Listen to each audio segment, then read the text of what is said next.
I think ears are less sexy than feet. What's up guys, Omni here. You know how it goes, another day, another video. Last night I tweeted I sleep. What news, topics, tweets, videos y'all want me to talk about tomorrow? And yeah, I went through the replies and there wasn't really anything interesting to talk about. Like again, I said this before in yesterday's video, but I don't want to feed you guys any news about things that don't matter, okay? If there's nothing to keep you in the loop in, then I'm just not going to waste your time. So I tweeted this morning, nothing fun to talk about today. Again, so you know what to do. Drop some hot takes or unpopular opinions, don't hold back, followed by the way, I'm more inclined to add yours if it's about trending or recent world or YouTube related event. But before we get started, I will talk about the elephant in the room, the inauguration that's happening tomorrow. I feel like everyone feels like tomorrow is like, you know, dawn of the last day on earth or something. Like it feels like everything is quiet. It doesn't feel like the birds are chirping, you know, the animals have fled. It's like those animes where there's a storm coming and everybody is wondering what's going to actually happen. I don't know what's going to go on. I think that's why it's been so quiet. Everyone's just kind of waiting to see what happens. It's the calm before the storm. So yeah, that's how I feel about it.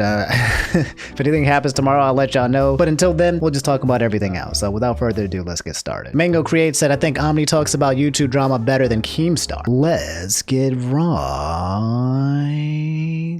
into the news. Look, my completely non-biased view about Keemstar is that, yeah, you might hate him as a person, you might dislike things that he does, but when it comes to creating content, he fills a specific niche and he does it very well, and that's why he's successful. Character aside, he makes content that people like to watch. Alien tweeted Persona 5 OST is 6 out of 10. All right, we got another block here, fellas, and see ya. Penguno said Mario 64 is awful, clunky physics. Mario is not fun to control, and it's only popular because of nostalgia. It also was important for 3D gaming, yes, but that doesn't mean it's good or aged well, just my opinion, by the way. I can't believe I'm seeing actual Mario 64 slander on my timeline. I'm guessing that Penguno is probably like 15 or something, okay? Yep, this kid is young. He joined March 2020. Okay, let me explain something to you, Pengo now. Super Mario 64 is a classic and is one of the best games that ever came out during its time, okay? The reason why you think it's awful and it's clumsy is because you're young, so you're used to playing games that have improved and have adapted with like years and years of fine-tuning the machine, aka Super Mario Odyssey. But when Super Mario 64 came out during this time, it was absolutely amazing. The controls was absolutely fun. I'll bet the only thing I will say is that the camera sucks, but nobody was doing it as well as Super Mario 64 back then. It was very, very hard to make a decent platform game, and Super Mario 64 gave you endless hours of unique and fun content. So I'm gonna be nice to you because you're young and you just probably don't know what it was like back in the day. But yes, no more Mario 64 slander on this channel. Really Seductive Muppet said feet are the unsexiest part of the body next to elbows. Is that true? Feet are the unsexiest part? There's got to be an unsexier part of the body than feet, right? What about ears? Like, are ears hot? I don't think ears are hot. I think ears are less sexy than feet. And you can't really see my elbow, but I feel like my elbow's kind of sexy. Like, it's like sharp. It's like an edge. You know what I mean? Like, you know that I can like, bow. I can like hit somebody really hard with that. I think that would be... Yeah, there's no way that feet are the unsexiest part of the body. They have phalanges. They got things that you can wiggle with. Some feet be looking kind of high, you know what I'm saying? If I'm gonna have to choose, I'm gonna go with knees. I think, you know, especially like black people when they got those ashy. I think knees are the least attractive. No, not the back of the knee, because I know, jeez, I know some people are into that for specific reasons, but the front of the knee, okay? That ain't doing nothing for no one. I hope. So John tweeted, to be clear, I don't think you're a bad person if you voted for either or didn't vote to begin with. I'm assuming he's talking about Biden versus Trump. I'm just saying that telling people who to vote for combined with demonizing them for not agreeing with your politics is kind of messed up in my opinion. So I have mixed feelings about this, okay? One side of me says, yes, obviously, you know, if you have a point of view, then you shouldn't demonize people for not sharing your point of view. You know what I'm saying? Like, if you stand for one party or one side or one belief, you shouldn't just demonize anyone else who doesn't stand for it or someone who has a specific view that you don't agree with. However, what if I told you that I stand in support for, you know, killing all black people or the abolition of gay people or removing the rights of trans people? You know, what if I told you that these are my beliefs and these are my values and they directly contradict with your actual existence? Then it gets a little bit tricky, because if people have beliefs and values and views that contradict your existence or someone's existence that you care about, then obviously they're going to be demonized, or you're going to think they are a demon because they're challenging you. They're challenging your way of life. I think the problem, and specifically with politics, is that there are some people who are very extreme and they'll take one thing, like one item, and basically be like, this is a bad trait and I'm going to just blanket put it over Biden. I'm going to blanket put over Trump, you know? Like, if you support Trump, then you support this really, really, really bad thing because of this one thing this one person said. I think that's the problem, okay? People are much more complex that they shouldn't be put into like one small bucket of a specific value, belief, or system. So yeah, I think it's kind of complicated because it's all based on how you perceive a person. And some people perceive, you know, Biden or Trump as they could be as demonic. You know, that's how they perceive them. So in their perception of them, they're going to be like, hey, if you support this demonic person because they have demonic views, then you yourself are supporting demon dream. You know what I'm saying? Personally, I feel like there's two major kinds of people when it comes to politics and things like this. I think there are the rational people, the people who, you know, don't bucket one person under one thing and, you know, take all of the policies and the personalities and things that happen in place to make a decision. And then you have like very extreme people who just hear one thing that they see on TV and they're like, yep, I hate this person and they're terrible and they need to be shot or something like that. Like that's, those are the two type of people. And depending on who you're talking with, then yes, if you're talking to someone who's much more rational, then yeah, you don't want not demonizing them and agreeing to disagree and having a civil conversation is definitely best. But when it comes to the others, there's no really having any conversations with them. So yeah, good topic. That's a good point. So Envin tweeted, dubbed versus subbed is utterly moronic argument. It literally just depends on the anime. You're probably going to watch Death Note in English. You're probably going to watch JoJo subbed. It just varies from series to series, and there's zero to give the English VAs so much crap. Interesting take, but I disagree. I think English voice actors do deserve the flack that they got, because a lot of the animes that did come out back in the day had English voice actors that completely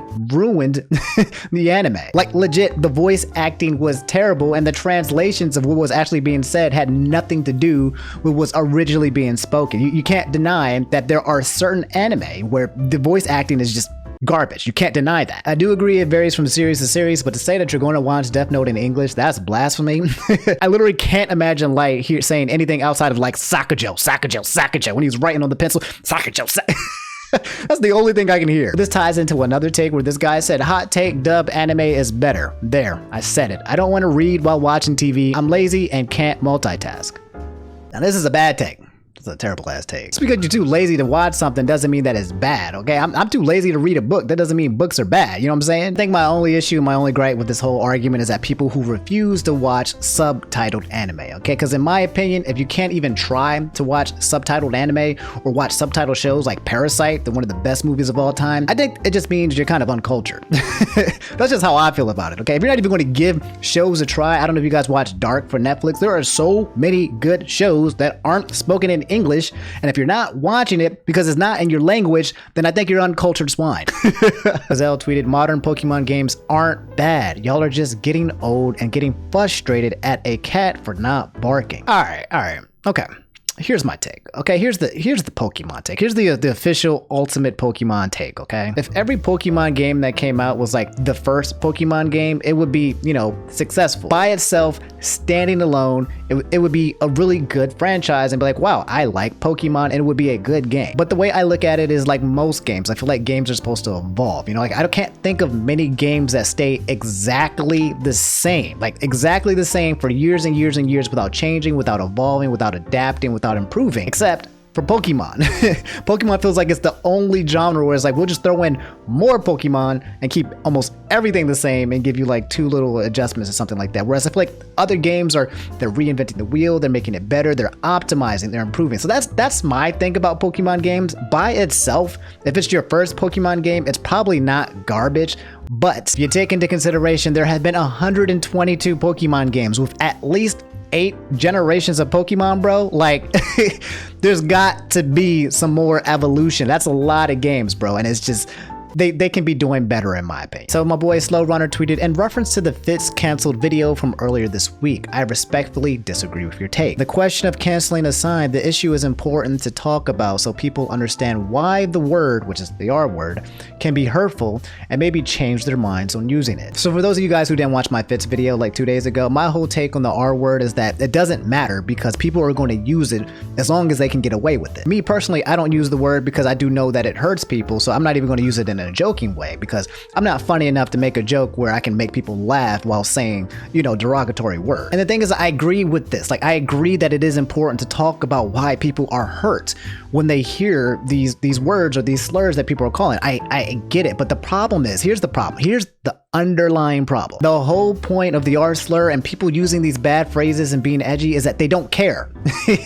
They do not care about you, and they don't care about your feelings. And honestly, they don't have to care. That's the biggest thing. They don't have to. They should. It would be good. It would be nice, but they're not forced to, and they don't have to. I can sit here and talk about why people shouldn't say the N-word all day, and somebody's gonna be like, oh, okay, that's interesting. I understand that you're hurt, but I don't care if I offend you. And those are the kind of people who are going to continue using the word, and you can't stop them. There's no stopping people who want to offend you. And at the same time, I don't think being offensive should always be shunned upon. Now, hear me out on that one. This might be my own hot take, but I don't think we should be defending people from, being offended all the time. Like, if someone takes offense to something, you shouldn't just like crucify someone else all the time, because then you just live in a world where everyone can be defensive about everything, because technically everyone is offended by something all the time. So the long and short of it is, like, I agree. I don't use that word. I stopped using the word gay a long time ago when it was being thrown around like crazy. There's a lot of words and terms that I stopped using because,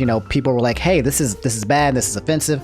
That's just my stance and my belief. But you're not going to change the minds of the people who do it because they know they're offending people. They know it. They do it because they're offending people and they want to be offensive. And you can't make someone not be offensive if they want to be offensive. You know what I mean? But yeah, I think this is an interesting take, and we could probably talk about the whole concept of being offensive versus not being offensive and using words and not using words and censorship. That can be an entire series in its own, but thanks for the contribution, bro. So Agent Rock tweeted, I think the Call Me Carson situation was way blown out of proportion and we all got swept up in it by cancel culture. All right, let's think about this for a second, okay? This is the internet. So with the internet, everything gets blown out of proportion, okay? There's not one thing that does not get blown out of proportion. So I obviously agree with that take, but was it a big deal? Yes. I mean, the entire lunch club and all his friends and families and dogs and pets, they all made a tweet longer or a video talking about, yo, this guy's been doing bad things behind the scenes. And in my opinion, this is my guess, okay? I'm just saying this just as a guess. But my guess is that the situation is probably way more worse than we actually know. There's probably a lot more people that we haven't even heard from. And I think these guys probably know that it probably goes a little bit more further into it. If you watch Slat's video, he talks about it as well, and how bad the situation really is. And to be frank, if you got like close friends and good people telling you like, hey, you did something really, really bad, it probably is. My thing is, like, I don't mind, like, people being horny on the internet. The problem though is that when you're an influencer and you're asking for pictures of, minors, do you get it? You can't request those kind of things for specific reasons. I mean, that's my biggest thing. I don't care if he's talking 1917, 2017. I get the whole Romeo and Juliet thing or clause, whatever, but you still can't. Yes, so definitely a hot take, but yes, cancel culture blew it up even further, but still, it was a big deal. My boy Callan tweeted, Toby McGuire is the best Spider-Man next to animated Miles Morales. Correct. This is 100% factual. Actually, Toby McGuire and Miles Morales, I could say, Miles Morales might even be a better Spider-Man, but I personally like Toby, and it has nothing to do with him being first. I do think his portrayal of that character was top-notch, phenomenal, including Spider-Man 2 and Spider-Man 3 and the whole dance scene, bro, with his corny ass walking down the street. I loved it, and I do think it was one of the best portrayals of Spider-Man. We're not going to talk about Andrew Garfield because that Spider-Man doesn't exist. However, Tom Holland is a really good Spider-Man. I'm not going to lie, and I can see why people would want to put Tom Holland as, like, their top contender for Spider-Man. So I'm not going to shame you if you have Tom Holland as your number one Spider-Man. But in my opinion, Toby McGuire, with no, prior experience, he came into the scene with no knowledge of how to portray Spider-Man on the big scene. In my opinion, he did that joint really, really, really well. All right, Commander Frost said pineapple on pizza isn't that bad. People only hate on it because they hear other people say so. You know what? I'm gonna say this is a hot take because there are so many people who hate pineapple on pizza, but real talk, pineapple is one of the best fruits in the world, okay? It's definitely S tier. If you take pineapple and you rank it with all the fruits, it's definitely gonna be S tier. If pineapple isn't in your S tier, then something wrong with you. And for whatever reason, pineapple just tastes very good with a lot of things. Like, it tastes good with peanut butter. It tastes good with chocolate. It tastes good on cake. You can put pineapple on many things and that pineapple will still taste good. So in my opinion, pineapple on pizza isn't that bad, okay? It's not. The only reason why it's taboo is because the internet has made it taboo. But I feel like the majority of people who say pineapple on pizza is terrible actually haven't even tasted, okay? If you actually bite into a pineapple pizza and go, oh, No, if he was, drinking coconut or something like that, or if you first time having beer, then I'd be like, yeah, that stuff is nasty. That's an acquired taste. But eating pineapple and then be like, oh, this is disgusting. No, I don't. You might not like the taste, but it's not that terrible. So I agree with this take. Trav Gaming said plot armor is a pretty dumb concept. Okay, I get how you feel. When you're watching an anime and you know that the main character isn't going to die because they have plot armor. Not every anime is supposed to be designed where the main character can just get sliced and died at any point in time. You know what I'm saying? Like Naruto, okay? You watch a show like Naruto, he's obviously not going to die episode 1. If they're planning on making this show 300 episodes long, and it's called Naruto. Imagine if this dude just died day 1 and then that's it. I mean, like, you got to change the title of the show at that point because the story is about a character and how they come from one thing to another. It's about a character's growth. So yeah, when your show is based around a character and their growth, and that's the name of the daggone show, then obviously they're going to have plot armor because they can't die, because they have to keep living for the show to keep going because the show is about their life. But I do like the genre of like any character just being able to get deleted like instantaneously at any point in time. I do like that. It's just, I think it's hard to implement because once you take away a main character that everyone loves, you might take away some of your audience and viewer base who fell in love with them. You know what I mean? Like, people get attached to characters, Imagine if they killed off Pikachu, bro. Pokemon would have been over, dog. All right, fellas, that's the end of the video. Do me a favor, leave a like if you made it here. It just lets me know that I kept your attention. And subscribe if you guys haven't already. I'm gonna get out of your hair. Thanks for listening. We are at day 99, by the way, of me uploading every day for the rest of my life. Tomorrow is officially day 100. Officially day 100. So you have to show up to my video tomorrow and congratulate me and say, hey, good job. No matter what, doesn't matter what I upload, you have to appear, okay? You got to show up. Those are just the rules, okay? I don't write them. And dang, that's crazy that like day 100 is actually the day of the inauguration, bro. Oh man, I hope nothing crazy happens. All right, I'll see y'all tomorrow, man. Y'all take it easy. Y'all stay safe, stay hydrated, brush your teeth and floss, okay? Because I can smell your breath again. I still smell it. You didn't floss yesterday. You nasty stink. All right, take it easy. Peace.